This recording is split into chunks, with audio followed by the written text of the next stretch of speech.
The story of the kings and queens of England is more surprising than you might think. It's a fine drama, 1,000 years of tales of lust and betrayal, of heroism and cruelty, of mysteries, murders, tragedies, and triumphs. But there's more than that. This episode begins with a king of England who ruled for over a year, but who simply vanished from the record. And it ends with a boy whose claim to the throne was based on fictions that became historical orthodoxy. We begin in the year 1216, in the reign of King Louis of England. Yes, King Louis, not the most famous king of England. At the request of the barons and with the enthusiastic support of the population of London, he'd come to England from France to take over the crown from John. And John, struggling to fight back, had fallen ill and died. Louis, who'd been acclaimed king at a mass in St. Paul's Cathedral, now had the throne to himself. He had no coronation, as the bishops had been excommunicated, but rulers are created in England by acclamation, not coronation, which is why the uncrowned Edward VIII was a king, and Lady Jane Grey, who did have a coronation, was not queen. And Louis got rubbed out of the list of England's monarchs because his acclamation was, with hindsight, withdrawn. That was because the barons had not expected Louis to appoint his friends from France and Flanders as his chief councillors. They'd expected to be given much more control over what went on, and then they thought, well, there's a better option. John had a 9-year-old son, Henry. Of course, no child had ever been king, but there's a first time for everything, and if the king was a child and one of the barons was regent, then the barons really would be running things. Of course, Louis controlled London, but the child was at Corfe Castle, and they could at least get him to the nearest abbey, Gloucester, to crown him. Of course, they didn't have the crown, but they could use his mother's gold neckband. Actually, they didn't have an archbishop available to do the coronation. Never mind, the Bishop of Winchester was available and had the keys to the treasury. It wasn't a well-attended ceremony. Not even all of John's executors could get there, but it would have to do.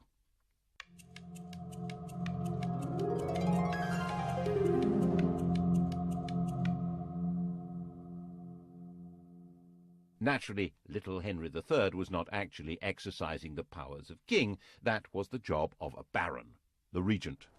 The chap that got the job was a 70-year-old Earl of Pembroke, William Marshal. A safe pair of hands if ever there was one. Old Faithful. Marshal had long ago been a bold young knight in the days of Henry I, the child's grandfather. He'd worked his way up the greasy pole of advancement by the simple, if very unusual, principle of loyalty to his lord and total trustworthiness. Everyone trusted him, and now the barons expected him to get rid of Louis and rule on behalf of little Henry. And Louis was roundly defeated. In the end, he agreed to go back to France and agree he'd never been King of England at all. And all the barons and bishops who'd acclaimed him as king agreed that they'd never done anything of the sort. Everyone became patriotic. For the first time since the Norman conquest, the French were being described as foreigners, looting the English. The barons all spoke French, and they had nothing in common with the villeins on their lands, but they were beginning to feel English. And William Marshal reissued Magna Carta and said that all the old laws and rights of England were exactly what Henry III wanted to uphold. William Marshal died, the grand old hero of England, in 1219, and Henry was given a proper coronation at Westminster the following year. As Henry grew up, the barons and bishops had no intention of letting him get away from them. He learned to do as he was told, and that pretty much defined him as a king. What the barons and the bishops hadn't thought about was that one day he would be listening not to them, but to his wife. Perhaps one of them should have married him. Instead, in 1236, he married Eleanor, a younger daughter of the Count of Provence. He was 29, she was about 19, and she wrapped him round her finger.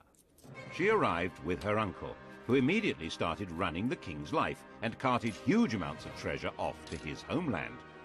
Then she got another uncle installed as Archbishop of Canterbury. Her physician became the Bishop of Durham, and large sums of money, supposedly going to her mother, were actually funding the wars of her brother-in-law, the Duke of Anjou. She was inevitably staggeringly unpopular.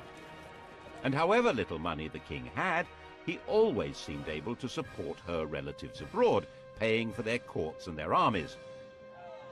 In 1263, the population of London rose in rebellion. Their targets were Flemish bankers, Jewish financiers, and Queen Eleanor. She was in the Tower of London, London's royal palace, and got away from the Watergate to slip down the Thames to Windsor. As her boat approached London Bridge, she was pelted with missiles by a crowd shouting, "Drown the witch!" She managed to get back to the safety of the Tower. The kingdom had become ungovernable, at least by this king and queen. This was not the same country it had been in 1066. Towns had grown, trade had grown, London had grown. With the barons losing influence and Londoners angry, the crown itself was in danger. England was on the edge of revolution. Enter the revolutionary, a Frenchman on the make, the charming, clever younger son of a powerful and ruthless Norman lord, a chancer with style, Simon de Montfort. France was now ruled by King Louis's widow on behalf of their young son. She was a shrewd woman who decided that young Simon was dangerous stuff and forced him to escape abroad. He'd come to England in 1231, when he was about 23, intending to recover land his family had lost years ago. And he was really good at it. He became the best of friends with the impressionable Henry in no time, and Henry's sister fell for him. In 1238 they were married, and he was given back those lost family lands. He was Earl of Leicester. The English were suspicious of foreigners, so Simon completely converted into an Englishman. In 1239, Henry and Eleanor had a son. Simon sponsored the baptism. They chose the name Edward, after the great Anglo-Saxon king Edward the Confessor. This French royal family had adopted English patriotism. But as the political crisis deepened, Simon became increasingly committed to the total reform of government. Eventually, the crisis became a full-blooded civil war, and by the time the war ended in 1264, Henry and his son Edward were Simon's prisoners, and he took over the country. Simon now set about inventing an entirely new form of government, one which was based on the deeply rooted English principle of consent. In 1265, he summoned a meeting of the country, a parliament, at Westminster, to endorse his government.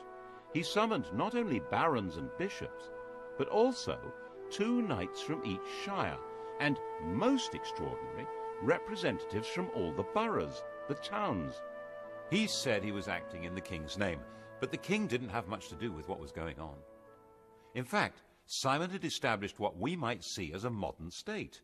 There was a written constitution, a symbolic king, a powerful leading minister, and there was a parliament with representatives of the church, the countryside, represented by great landowners and gentry, and of towns. We might see it like that. They didn't.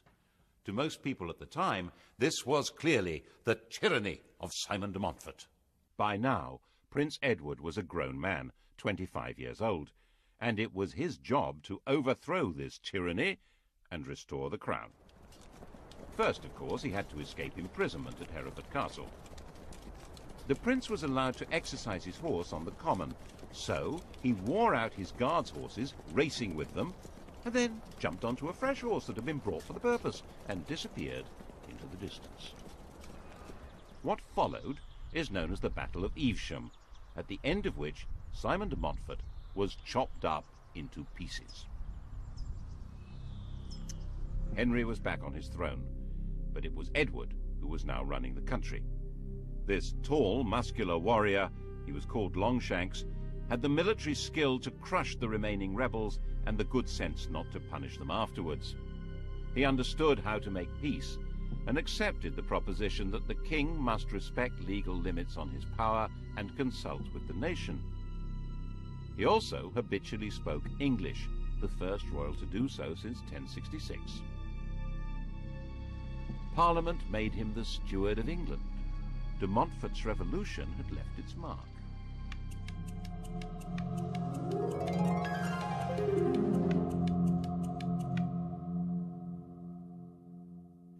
The old king died in 1272, having reigned for 56 years.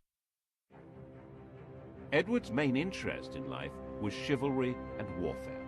His natural costume was armor. It had been since he was a child. When Henry died, Edward was out of the country on crusade. He came home to be crowned with his queen, yet another Eleanor, in 1273.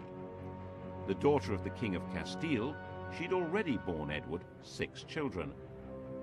They would have 10 more. England now had something like a settled system of government. Edward confirmed the existing charters, including Magna Carta, and was able to leave the business of government and justice to his council and judges. His main concern was how to gather the money to conduct his military interests without provoking more rebellions. He hit on a brilliant policy. He invented nationalism. To demonstrate that his kingship was rooted in English tradition, he and Eleanor conducted the most remarkable ceremony at Glastonbury in 1278. In 90, the monks of Glastonbury had found graves which were believed to be those of King Arthur and Queen Guinevere. The bones had been placed in the Lady Chapel. Now, 88 years later, King Edward carried the bones of Arthur and Queen Eleanor those of Guinevere. They put the legendary remains in a magnificent tomb in the main church. Edward presented himself as a new Arthur. All this was part of a wider campaign to give his kingship the power of myth, and so unite the country behind him. This unity was going to be needed when he claimed supremacy over all Wales. It worked. When the Welsh princes rejected his claim, he was able to raise the money to make an enormous military effort. He became the first English king to totally conquer this mountainous territory. One of its princes, Llywelyn, was killed in battle. His head was mounted on the Tower of London. The other, David, was put on trial for treason before Parliament and sentenced to be drawn, hanged, beheaded, and quartered. This was a savagery previously unknown in English law. The English system of shires and hundreds was now extended to cover all Wales, and the conquest was emphasized by huge state-of-the-art royal castles like this one at Carnarvon. Edward's war chest was based on a new source of royal finance. In 1275, Parliament granted him the right to charge customs duties on wool. See how useful it was having a parliament, with merchants to agree to taxes. Nevertheless, popular rhymes suggested trouble was brewing. The king he wants to get our gold, the queen would like our lands to hold. His war chest had come from Jewish moneylenders, but now they had no more to give. Never mind, the Jews could serve another purpose. Italian bankers would provide advances on the customs duties and collect the taxes themselves, and Edward could unite the country behind him in persecuting the Jews. 650 years later, the Third Reich would adopt his entire program. First, Edward decreed that they were a threat to the country. Their movements and activities were restricted. To identify them easily, all Jews were obliged to wear a yellow patch in the shape of a star. Next, he arrested all the heads of Jewish households. Over 300 were taken to the Tower of London and executed, while others were murdered in their homes. Finally, in 1290, the king banished all Jews from the country. By now, the armored overlord was a national hero.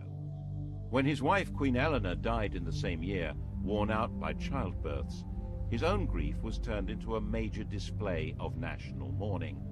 Her body was ceremonially carried from Lincoln to Westminster and a memorial cross erected at every one of the 12 resting places, including here at Charing in London. Charing Cross. It was time to enlarge the kingdom again. In 1296, he led an army to enforce his claim to Scotland. Edinburgh was seized, and the King of Scotland, stripped of his crown, was imprisoned in the Tower of London. Scottish kings were crowned enthroned on the Stone of Scone, or Stone of Destiny. Edward had it moved to London and put in the coronation chair in Westminster Abbey. Edward appointed a trio of Englishmen to run the country. Actually, his rule in Scotland was not noticeably harsh or unjust, but that was beside the point. His own conjuring of the demon of nationalism was turning against him. Ordinary Scots began to discover a feeling of national identity. A popular Scottish resistance movement grew, led by William Wallace, better known nowadays, outside Scotland at least, as Braveheart. Most of Scotland had broken free before he was defeated. And then in 1306 rebellion began again, and Robert the Bruce was crowned King of Scotland. By now, Edward, the Hammer of the Scots, was old and sick. He tried to lead an army back into Scotland, but it became obvious he'd never get there. A few miles north of Carlisle, on his deathbed, he gave instructions to his 23-year-old heir, Edward, Prince of Wales. 100 knights were to crusade, carrying his heart. The army should carry his bones to defeat Scotland, and the prince was not to have anything further to do with his very, very close friend, Piers Gaveston. The king was dead. Edward II was ready to party. Edward was physically tall and muscular, but his similarity to his father ended there. He had no interest in being a warlord. His father had taken him on campaign, but the prince travelled with a pet lion and a troupe of Genoese fiddlers. Edward I had tried to change his character by assigning him a charismatic squire who was good at tournaments. This had backfired spectacularly. Edward and Piers Gaveston had fallen in love. Gaveston was banished, but obviously he was now coming back. Gaveston was an elegant, charming, artistic man who loved showing off his power over Edward and could still easily beat more macho men in tournaments. This was a recipe for a short life. Before his coronation, Edward married Isabella, the sister of the King of France. Then Gaveston was seen wearing Isabella's wedding jewellery. At the coronation, he showed up carrying the crown, wearing royal purple and pearls. Some of the barons wanted to kill him on the spot. Eventually, of course, they did kill him, here at Blacklow Hill in Warwickshire, having chased the king and peers round the country. And then Robert Bruce, renegade King of Scotland, set about completing his War of Independence. He captured Edinburgh and besieged the last English stronghold, Stirling. In 1314, Edward II set out to relieve the city. The battle at Bannockburn, just outside the castle, was a total disaster for the English. Edward's troubles were made worse by the fact that the climate, which had been benign for about 100 years, took a dramatic and long-term turn for the worse in 1315. As harvests failed and cattle died, the barons said that his extravagance and lack of direction was intolerable, so the grown-ups took over. The Earl of Lancaster, head of the council, was now acting as king, keeping Edward on a daily allowance of £10. But he still had friends. He turned to Hugh Despenser and his son. Despenser was the only nobleman who had supported Gaveston. Eventually, they managed to help him break free of the power of Leicester and the other great nobles. But no one had a solution to the unending run of bad harvests, and the apparent enthusiasm of the Despensers to enrich themselves made Edward's rule deeply unpopular, especially with his Queen Isabella. In 1325, she got away to France and refused to come home unless the Despensers were thrown out. Worse, she'd fallen passionately in love with an ally of Leicester's, who was hiding out in France, Roger Mortimer. Isabella and Mortimer gathered an army and invaded England in September 1326. As homophobia turned into mob rule, Isabella and Mortimer were joyously welcomed to London. In a few months it was all over. The elder dispenser, almost 90 years old, was hanged without being given time to take off his armour. The younger had his genitals cut off. Then he was disemboweled. The object was for Isabella and Mortimer to rule in the name of her 14-year-old son. But the boy refused to accept the crown without his father's consent. So Edward, dressed in black, was deposed in a solemn ceremony. The steward of his household broke his staff of office. He broke down and cried. He was eventually moved to Berkeley Castle, where he was encouraged to die as soon as possible. He was denied sufficient food and clothing, he was prevented from sleeping, he was crowned with a crown of hay, and shaved with ditch water. Isabella, generally known as the she-wolf of France, reproved the guards for their mild treatment. Since he would not die by himself, he was murdered in his bed on the 21st of September. It's said that he was raped with a red-hot poker. His dying shrieks were heard throughout the castle. Her homophobia had allowed Isabella and her lover Mortimer to brutally and illegally depose Edward II. That didn't make them heroes for long. Edward III, in whose name they ruled, was their prisoner. But in 1320, when he was 18, he broke free. They were staying in Nottingham, and he put together a plot to lead a band of armed men into the castle through an underground passage. They seized Mortimer and Isabella. Mortimer was hanged. Isabella shut away in Castle Rising in Norfolk.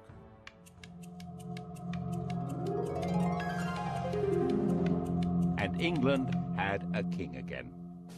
Law and proper government would be resumed under a handsome young man, properly entitled to the throne, who also happened to be a fine chivalrous knight who spoke English, French, and German, and who was already married with a baby son. What could be better than that? Oh, how about a good war? Edward decided on the most extraordinary and significant military campaign since the Norman Conquest. He announced that by the laws of inheritance, he was the rightful successor to the throne of France. It was rubbish. He wasn't. But he certainly meant to be. And in 1337, he began preparing his invasion. Actually, there were two genuine reasons for this, and neither had anything to do with the law of succession. One was that the French were supporting the Scots, and so long as that continued, the King of England would never be master of Scotland. And northern England would be constantly threatened by raiders, looters, and Scottish armies. The other was that England was now a busy commercial country selling wool to Flemish weavers. In 1336, Philip of France decided to take control of this trade. He arrested all English merchants in Flanders and took away the privileges of the Flemish towns and the craft guilds. English merchants pointed out that they'd lost their income. The king had lost his customs duties. The kingdom had lost its foreign trade. The coast on the far side of the Channel was vital to English security and prosperity. Whatever the cost, it must be kept open. The same imperative would force Britain to war against Napoleon, against the Kaiser, against Hitler. Edward was the first to have to face it. His solution was to claim France and break it. This little campaign is known to history as the 100 Years' War. But this war actually changed the nature of the king's job, because it required a new kind of army. Ever since William the Conqueror, the idea had been that in exchange for their landholdings, lords and knights were supposed to turn up in arms and fight for the king when they were needed. But this didn't work very well for a war overseas. Firstly, a knight's service was only meant to be for 40 days at a time. That doesn't work with a 100 Years' War. Secondly, many knights felt that they shouldn't be obliged to go overseas at all, and they were probably right. And thirdly, they weren't necessarily fighting men anymore. So Edward needed to have a professional army. Knights who didn't want to serve didn't have to. They could pay a tax called scutage that would allow Edward to hire professionals. Mercenaries were quick to see the opportunity for plunder and ransom and joined up. And freed from the need to pander to knightly good manners on the battlefield, Edward hired thousands of effective, deadly archers from the lower classes. Instead of being a feudal warlord, the king was now a professional commander. He invaded Normandy in 1346, and his professionals destroyed the old-fashioned feudal knights of France at Crécy, opening up that vital coast. Calais held out, and when it eventually surrendered, Edward announced that it must be punished. The city keys must be handed over by 6 leading burghers, barefoot, with nooses round their necks, to be hanged. When they arrived, the Queen publicly fell on her knees and pleaded for the burghers' lives, which of course Edward granted. This splendid pantomime was part of the theatre of royalty, which Edward was now developing to a magnificent art. The life of the king was being turned into a public performance. His court was the home of chivalry, and his lords and knights were given parts in the drama.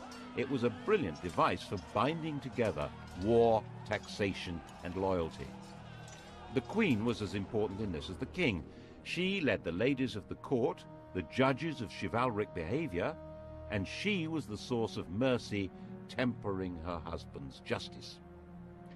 This was a religious image. People were encouraged to show devotion to the Virgin Mary, the Queen of Heaven, who would intercede and offer protection against divine judgment. Intercession was desperately needed by people who believed that God punished them with death.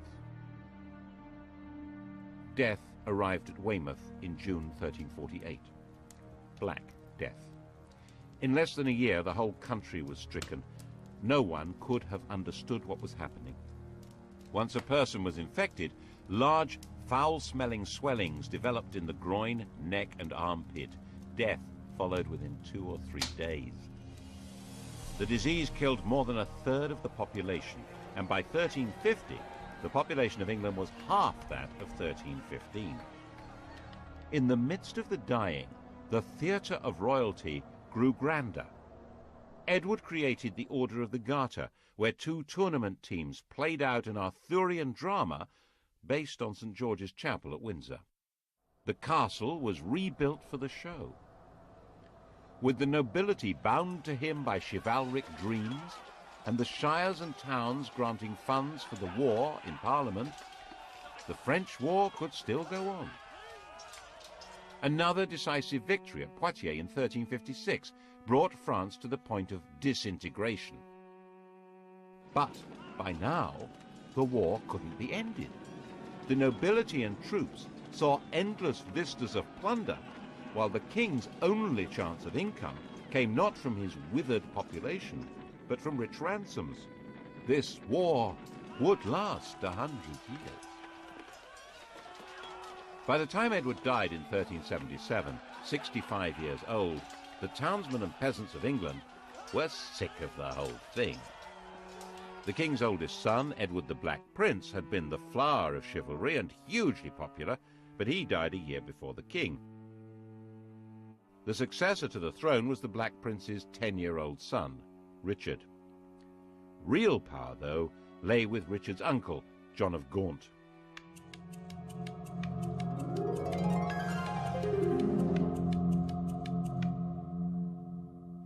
The war had by now turned against England. The French were ravaging the English coast. The shrunken working population demanded proper wages. They had no interest in performing feudal duties on the land, while desperate landowners needed more than ever to enforce them. Gaunt's government needed money and tried to raise it from a poll tax, not understanding that the population was far smaller than before. When they failed to raise the money they'd expected, they tried again, and England erupted. Lords, nobles, bishops, get rid of them all! Who needs them? When Adam delved and Eve span, who was then the gentleman? The so-called Peasants' Revolt of 1381 was actually an uprising of the respectable people of towns and villages across England. Its aim, at least for the rebels that captured London, was an end to lordship in church and state. Just one archbishop and a king. Specifically not, they added, a king called John. They detested John of Gaunt, who went into hiding. The dramatic moment, of course, was the meeting of Richard and the rebels at Smithfield on the 14th of June. The rebel leader, Wat Tyler, was talking to the king when the mayor of London cut him down. The rebels immediately drew their bows, and the king, now 14 years old, rode forward to calm them. I will be your captain. Come with me into the fields, and you shall have all you ask. And they dispersed as he told them. It was an astonishing lesson in the mysterious power of kingship. The rebels should never have trusted him, of course. Once the danger was past, the ringleaders were hunted down and killed. Villains ye are, and villains ye shall remain. Years later, when Richard would need popular support, he would find he had none. But Richard had been given a dramatic vision of himself. He seems to have been convinced that the basis of his power lay in the special authority of sovereignty. He was the first English king to have portraits made. Instead of wars, he offered tournaments accompanied by music and dancing with the ladies of the court. But Richard's choice of companions were not the kind of men that most barons approved of. And above all, Richard abandoned the war with France, leaving France in control of Flanders. Unpleasant references were made to Edward II, and look what happened to him. He found himself up against a group of noblemen who called themselves the Lords Appellant, appealing to have his closest advisers removed and take over the government, which is what happened. Richard was effectively dethroned. He was able to recover power in 1397. As part of his efforts to secure his throne, he exiled Henry Bolingbroke, John of Gaunt's son. But Bolingbroke came back with a vengeance, and Richard found that wherever he turned for support, it simply wasn't there. Bolingbroke captured him, demanded his voluntary abdication, and then sat on his throne. Richard disappeared into a prison in Pontefract Castle, where he was murdered. Richard had no children. The line of the Black Prince, Edward III's eldest son, had come to an end. The proper heir to the throne was an 8-year-old boy called Edmund, living in Ireland, the great-grandson of King Edward's second son. Henry's father was the third son, so Henry was certainly not heir to the throne.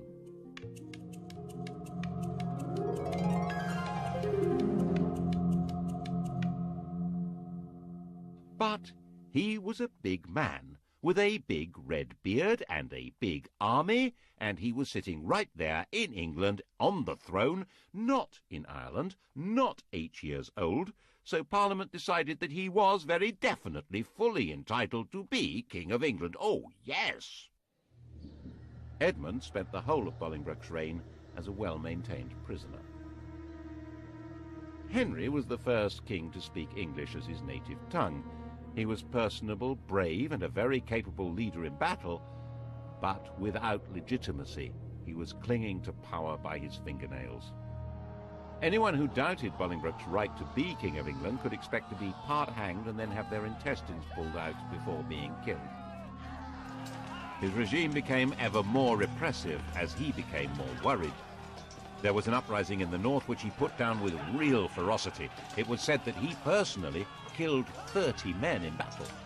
And the air hung heavy with the smoke of burning flesh as the English church, under this new regime, began burning heretics. The usurper needed to rule by fear, but the most frightened person in England was him, who'd seized the throne and killed King Richard, was a frightened man. He made himself sick with worry. Sometimes he sank into a coma. People said he had leprosy. Government was taken over by his son, also called Henry, a young man who'd grown up fighting on his father's behalf. In fact, Parliament suggested that the king abdicate in his son's favour, which he refused to do. In 1413, the Grim Reaper came with a more convincing offer. He was only 45 years old, and the 26-year-old Henry V was crowned in April in a snowstorm.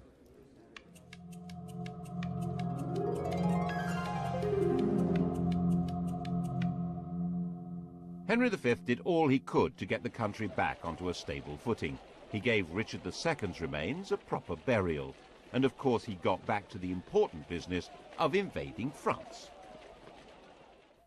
France was still in a state of disintegration, ruled by Charles VI, a man with a severe mental disturbance. In a fit of derangement, he'd slaughtered his own attendants. Now he believed that he was made of glass and about to break. He actually had iron rods stitched into his clothing. It was easy meat, and Henry's overwhelming victory at Agincourt in 1415 destroyed much of France's aristocracy. The English king was now in control of Paris. Charles, very fragile, agreed to acknowledge Henry as heir to the French throne. This meant disinheriting his own son, the Dauphin. And Henry took Charles's sister, Catherine de Valois, as his bride. What a great place to end the story. England safe, Edward III's plan to take over France brought to fruition, a genuinely popular king, and they all lived happily ever after. Not. In 1422, Henry V, not yet 35 years old, contracted dysentery and died. England had a new king, Henry and Catherine's son, Henry VI. 6 weeks later, the King of France also died, and Henry VI became King of France. Just one problem. His Majesty King Henry VI was only 10 months old. The Duke of Bedford was appointed Regent of France and the Duke of Gloucester Regent of England. And the baby's kingdoms, especially France, were in serious trouble.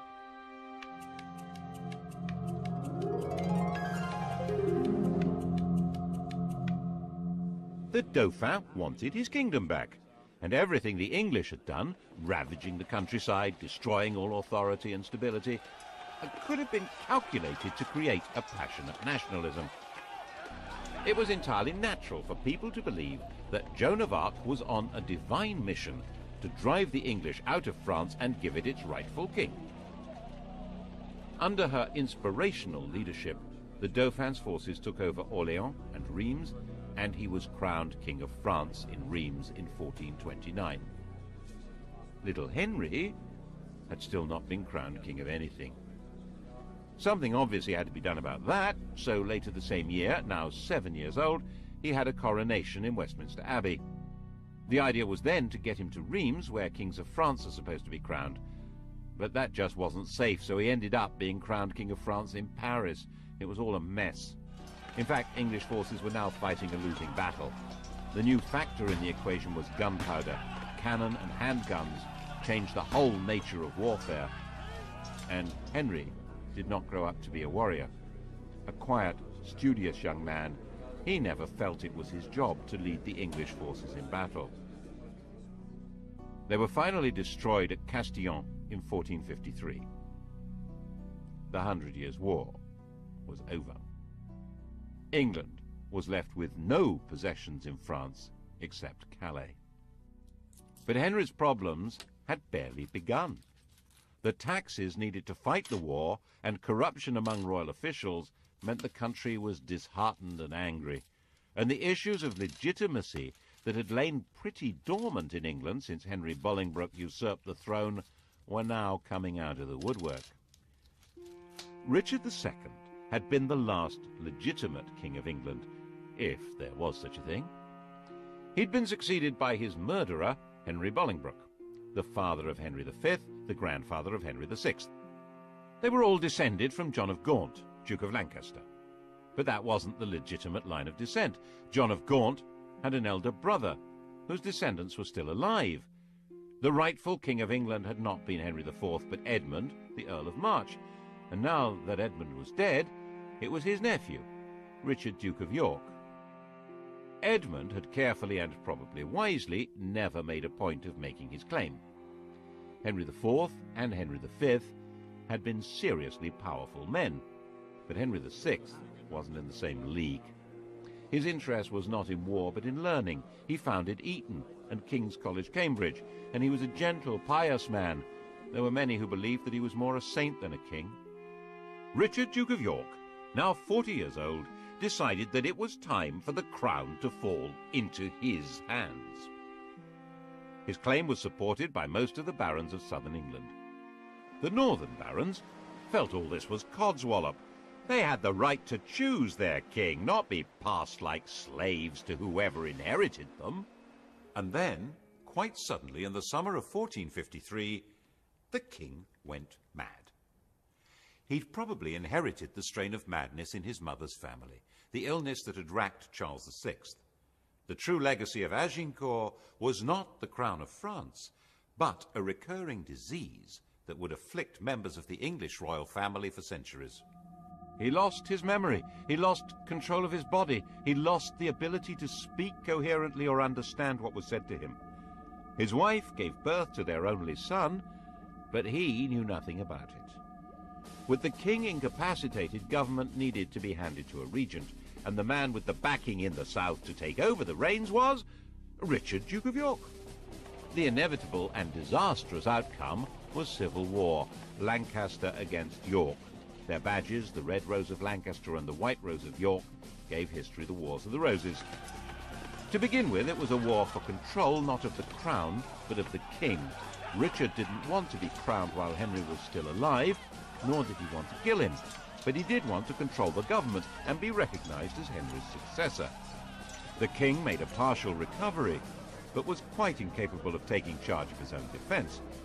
His queen made an impressive effort to do it for him. Margaret commanded in the Battle of Wakefield in 1460, when Richard of York was killed. Richard's son, Edward of York, had none of his father's qualms about taking the crown. In March 1461, Edward, without any parliamentary approval, had himself crowned Edward IV.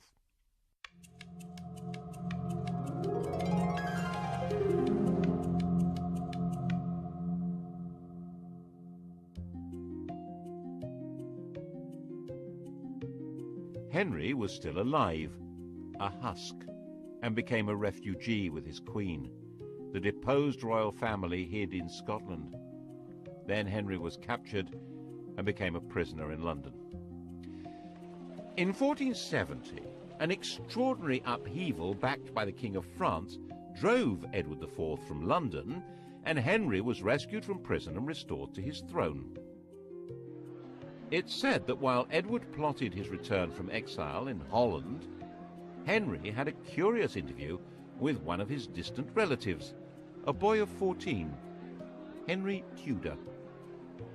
After the death of his father, Henry VI's mother, Catherine de Valois, had an affair with one of her servants, a Welshman, Owen ap Maredudd ap Tudor. It was probably King Henry who arranged the marriage of their son Edmund Tudor to Margaret Beaufort, a great-grandchild of John of Gaunt. Margaret became pregnant immediately. But the Beaufort family were disbarred by ancient royal charters from ever succeeding to the throne. So why did she call her baby Henry? No Beaufort had ever been called Henry. No Tudor had ever been called Henry. It was a king's name. It suggests that Owen had great plans for the boy, and that was obviously what Edward of York thought. As soon as he had Owen Tudor in his power, in 1461, he had his head chopped off. His head was displayed, lit up with 100 candles. Henry Tudor, aged 4, had been taken prisoner, but now young Tudor was free, and according to later stories was looked on as an important figure in the line of succession. According to Shakespeare, Henry VI looked at the boy and said, "Lo, surely this is he to whom both we and our adversaries shall hereafter give place." The following year, Edward IV made his counter-strike. King Henry's son was killed at the Battle of Tewkesbury, and Henry VI himself was captured. A few days later, he was murdered in the Tower of London. The Wars of the Roses were over.